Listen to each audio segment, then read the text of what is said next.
purpose of this video essay is to examine Andre Bazin's theory of the long take in the context of the Dunkirk evacuation scene in Joe Wright's 2007 film, Atonement. In particular, we will examine his theory that cinema possesses a unique ability to capture reality by avoiding cuts and using deep focus. The argument is that long takes add a sense of realism because they are closer to how we experience reality in unaltered linear time, and without the implied temporal ellipses of the cinematic cut. Bazin refers to this as the continuum of reality. He states that refusal to break up the action to analyse the dramatic field in time is a positive action, the results of which are far superior to anything that could be achieved by the classical cut. In this scene, the long take and deep focus approach are used to ground the fictional characters within the frame of a real-world environment, against the backdrop of actual historical events. This lends credibility and a sense of verisimilitude to the piece. Watching the scene requires a degree of concentration atypical to that of the average Hollywood action scene.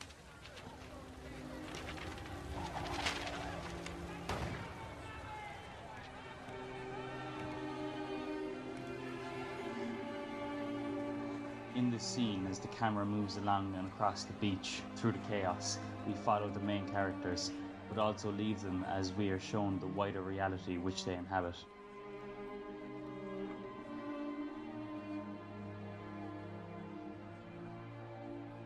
Bazin distinguishes between those directors who put their faith in the image and those who put their faith in reality. Those that relate to the plastics of the image and those that relate to the resources of the montage, the ordering of images in time. He went on to further say that any time two or more objects or subjects are necessary to the construction of meaning in a scene, depth of field is preferable over editing.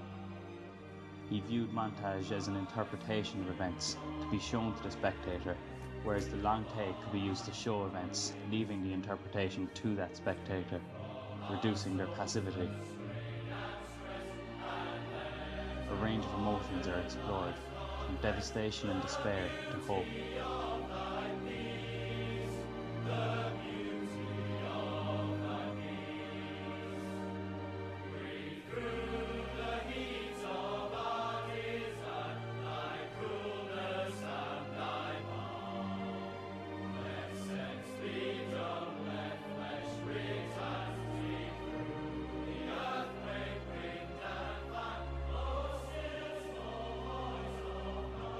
Bazin described the use of mise-en-scène for the purpose of realism as a working drawing and argued that this use makes it impossible for the spectator to miss the significance of the scene.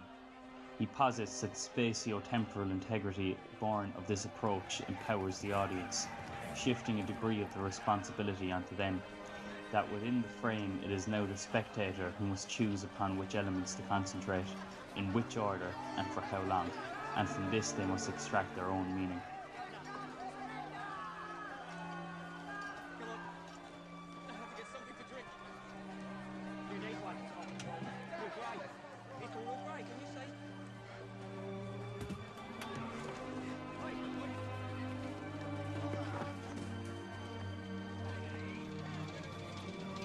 In the case of Atonement, there is so much happening during the scene in question that it can prove quite difficult to keep up, and there are many new things to notice on each viewing.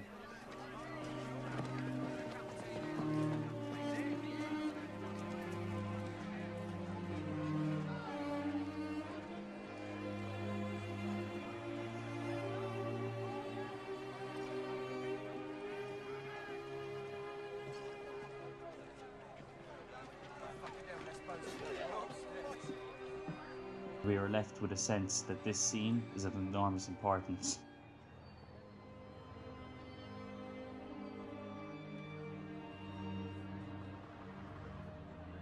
These factors would lead one to believe that it conforms to Bazin's theory, as each member of the audience will concentrate on different elements, producing a unique, albeit similar, reaction.